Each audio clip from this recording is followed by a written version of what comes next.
महायोगी श्री आशुतोष महाराज जी के चरणों में मैं कोटि कोटि नमन करता हूँ, कोटि कोटि वंदन करता हूँ। ये आशुतोष महाराज जी को आज 12 वर्ष पूर्ण हो गए समाधि को।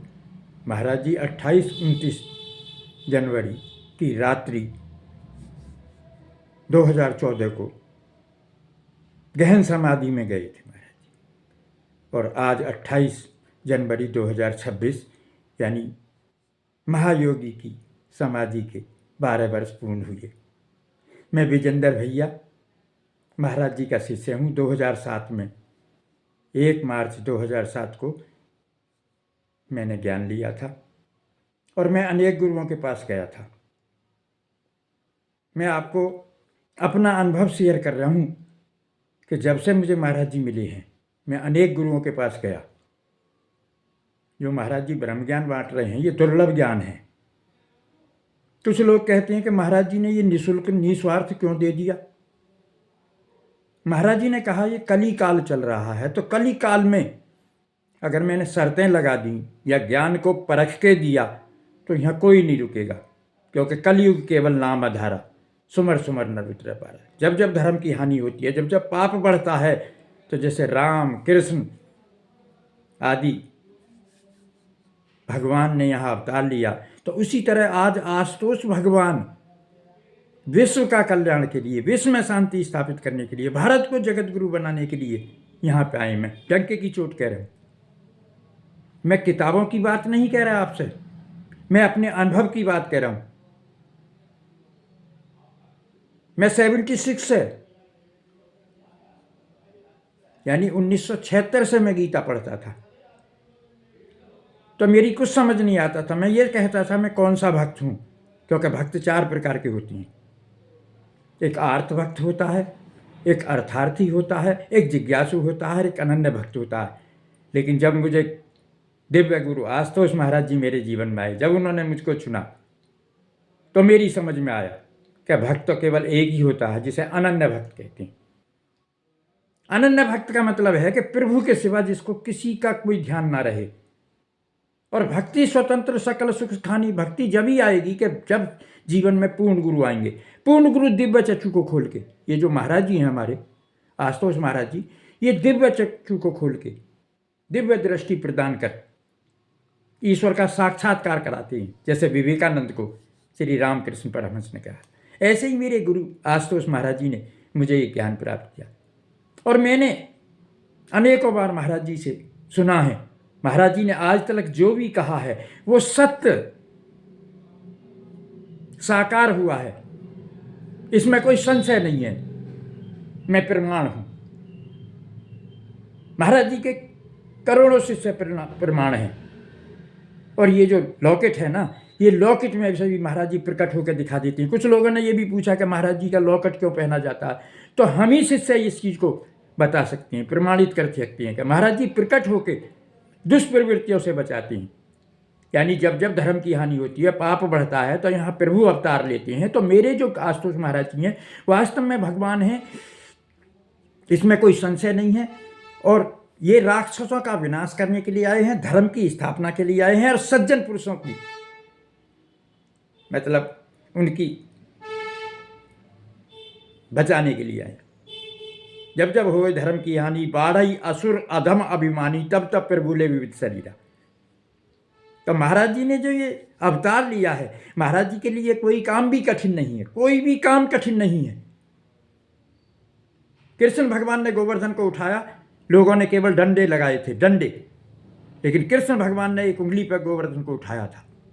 द्रौपदी का चीरहरण हो रहा था, द्रौपदी सबके पास गई थी, 5 पतियों के पास गई, पितामह भीष्म के पास गई, गुरु द्रोणाचार्य के पास, कृपाचार्य के पास, विदुर, किसी को नहीं छोड़ा, लेकिन किसी ने उसकी सहायता नहीं की। लेकिन उसकी सहायता की कृष्ण भगवान ने आके। पर यह पता नहीं पड़ा कि साड़ी ही की नारी है कि नारी में ही साड़ी है। इसी तरह मेरे साथ भी मैं आपको बता रहा हूँ, ये जगत सब सपना है, या कोई अपना नहीं है, केवल पारब्रह्म परमेश्वर ही अपना है। लेकिन पारब्रह्म परमेश्वर को हम बाहर की दिव्य दृष्टि, बाहर की नेत्रों से नहीं जान पा सकते, इसके लिए दिव्य दृष्टि चाहिए, और दिव्य दृष्टि केवल पूर्ण गुरु देते हैं। और पूर्ण गुरु आज केवल आशुतोष महाराज जी हैं। मैं डंके की चोट कह रहा हूँ।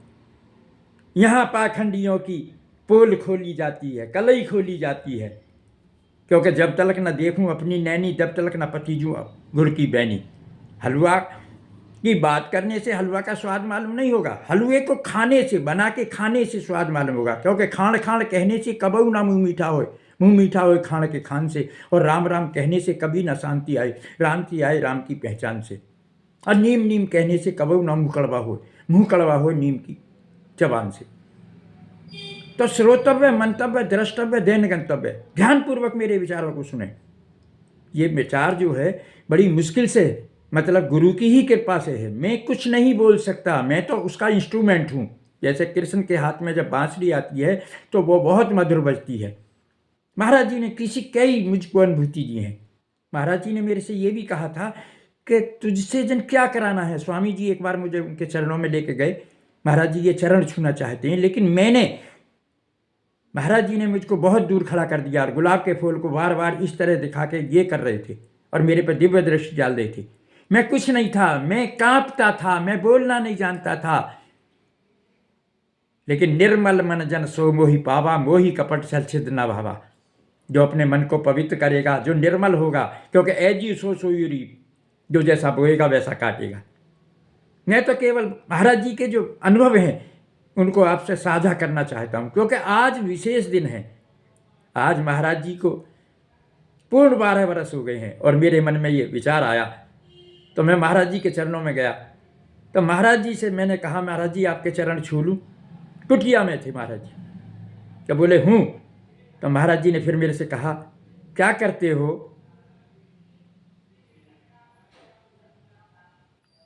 तो महाराज जी ने जब मेरे को चरण छूने की इजाज़त की तो मैंने दोनों चरण पकड़ के महाराज जी के चरणों में अपना सिर रख दिया और हमारे बीच में कोई नहीं था। जब स्वामी शारदानंद जी खड़े थे, मेरी पत्नी नीचे बैठी थी और महाराज जी के चरण इतने कोमल थे कि फूल से भी कोमल थे। और मैंने मन करके महाराज जी के चरणों में जब शीश रखा तो मेरे को इतना आनंद हुआ कि मैं इस वाणी से उसका वर्णन नहीं कर सकता। अभिभूत हो गया, बहुत खुश हो गया मैं। और महाराज जी इतने दयालु हैं, करुणा के सागर हैं कि जब तक मेरी मतलब पिपासा शांत नहीं हुई, मैंने उनके चरणों में अपना शीश रखा। और फिर पूछते हैं महाराज जी प्यार से, क्या करते हो? तो मेरे कहने से पहले ही स्वामी जी ने उत्तर दिया कि महाराज जी ये रेल चलाते हैं। फिर बोले कि रेल कैसी चल रही है? मैंने कि महाराज जी मेरी रेल ठीक नहीं चल रही, मुझे अपने चरणों में बुला लो। महाराज जी ने हंस के मुस्कुरा के मेरे ऊपर अपना हाथ रखा। मैं कैसे उनका गुणगान करूं? मेरी वाणी में इतनी ताकत नहीं कि मैं उनकी बात कर सकूं। कितने दयालु हैं, कितने दया के सागर हैं। आज मेरा हृदय, मेरे पे इतनी मुसीबतें आई, विपरीत परिस्थितियों में भी मेरे महाराज जी ने मेरा हर क्षण साथ दिया। हनुमान जी की तरह मुझे सीने से लगाया।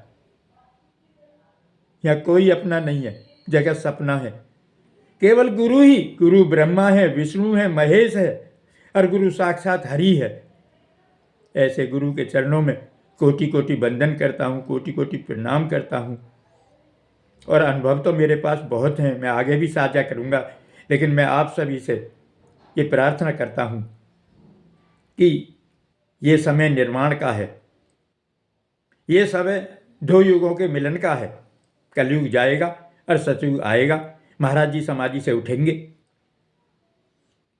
और जिस दिन उठेंगे उस दिन केवल दिव्य ज्योति जागृति संस्थान का ही हर मिशन का ऊपर झंडा होगा। क्योंकि ये तो हमको पता है कि हमारे गुरुदेव महाराज जी भगवान हैं, लेकिन दुनिया वालों को पता नहीं है। लेकिन मुझे ये पता है कि दुनिया से दिल लगा के दुनिया से क्या मिलेगा, लेकिन तू याद प्रभु को कर ले, तू याद आशुतोष को कर ले, तुझको सब कुछ मिलेगा। क्योंकि कबीर आए कब जानिया तो जानो सब जान, और जो वह एक ना जानिया तो सब जान। या जिसने प्रभु ना जाना कुछ ना जाना, व्यर्थ हुआ आना जाना। क्योंकि ये जीवन बड़ी मुश्किल से मिला है मानव तन क्राउन ऑफ क्रिएशन है, और ये केवल ईश्वर की भक्ति के लिए मिला है। ये जो काम हैं ये तो हमारे सबके हैं, लेकिन हमें मानव का शरीर मिला है तो केवल और केवल ईश्वर की प्राप्ति के लिए मिला है। लेकिन हमने ईश्वर की प्राप्ति तो छोड़ दी, ईश्वर का भजना छोड़ दिया, लेकिन दुनिया की दौलत में, शोहरत में लग गए। क्योंकि ये दुनिया पागल खाना है, हर शख्स यहाँ तो है पागल। कोई पागल मान बड़ाई का, कोई पागल है चतुराई का, कोई रंग रूप का है पागल, कोई धन दौलत का है पागल, लेकिन है सबसे अच्छा पागल जो पागल है रगड़ाई का। जो रगड़ाई का पागल हो गया उसने ये समझो कि सब कुछ पा लिया, अपना लक्ष्य पा लिया। तो हम जो पैदा हुए हैं, मेरी कोई औकात नहीं, मेरी कोई ताकत नहीं, ये गुरुदेव की ये जो स्वरूप लगा हुआ है ये महाराज जी की ही असीम कृपा से संभव है। और ये हैं मेरे गुरुदेव सतगुरुदेव महाराज जी। इनके चरणों में कोटि कोटि नमन करता हूँ, कोटि कोटि वंदन करता हूँ। और अगला अनुभव भी मैं जल्दी ही आपके सामने प्रस्तुत करूँगा। लेकिन मैं कह रहा हूँ कि उठो जागो और ऐसी साधना करो कि तुम्हारा लक्ष्य परमात्मा तुम्हारे सामने आ जाए और आकर तुम्हारा वर्ण करे। महाराज जी का लक्ष्य है विश्व में शांति कैसे आएगी? ब्रह्म ज्ञान से। ब्रह्म ज्ञान कहाँ से मिलेगा? दिव्य ज्योति जागृति संस्थान से। तो सर्व श्री आशुतोष भगवान की जय, सच्चे दरबार की जय, भारत माता की जय, वंदे मातरम।